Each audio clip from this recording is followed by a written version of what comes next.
Штутгарт шаарында ушундай кичинекей жеке менчик клуб бар экен.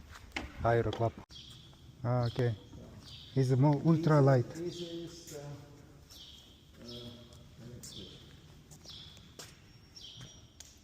Good. Is it all your these planes is yours? yes. Is it new? What year is it? No. 5 years. 5 years old. 5 years. No, 2020 model. It's good. No. Immer gut Finnish plane. That's good. This is fuel tank. Tank, yeah. This is gasoline. normal gasoline. Normal gasoline or Normal gasoline. Ross 95. nine. Ja. Super 95. Okay, Super. good. Good. Genau. Perfect. It's very good collection. That's good. Is it diamond or what? Nein, this is Czech. Czech Republic planes. Aber this is Slovakia. Slovakian. Okay. This is high speed. Жеңил эле экен. Азыр ушул самолетти учабыз.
And the All FIFA, right. Yeah. only Okay. the dark one, yeah? Yeah. Okay. Okay.